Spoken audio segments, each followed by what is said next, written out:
Всичко около нас и в нас е енергия. Съгласни ли сте с мен, скъпи приятели? Всяка една част от тялото ни се нуждае от енергия, за да функционират всички органи и системи в него правилно.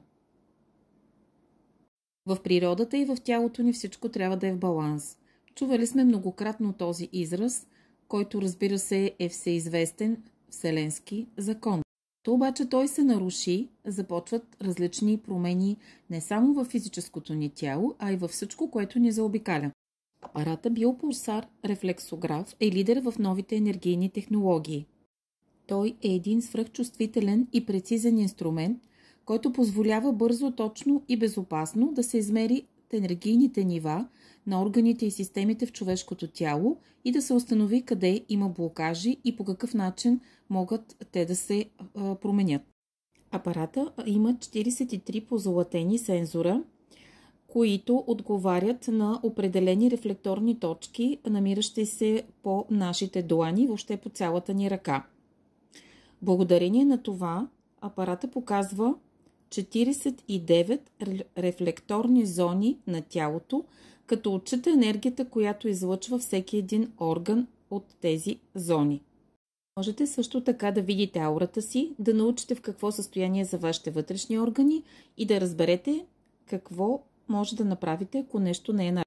Понеже всичко в нас и около нас е енергия, здравословните проблеми първо се появяват на енергийно ниво, а след това преминават към физическото ниво, т.е. вече излизат в нашето тяло, ако, разбира се, ние не обърнем нужното внимание на време и не ги предотвратим. Може също така да разберете какво е състоянието на имунната ви система, може да се открият алергии и свръхчувствителност, анализ на вашите енергия по органи и цветна аура, както и да получите безплатна програма за профилактика на вашето здраве от специалист. Облъчване без вредни ефекти върху тялото, абсолютно безвредно, използва се дори от деца и бременни.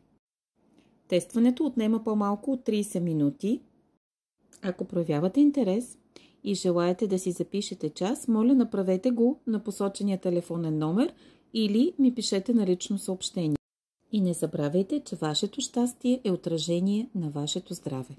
Благодаря ви, че изгледахте това видео. Ще се радвам, ако съм ви била полезна. Коментирайте, споделяйте, запазвайте и ме следвайте.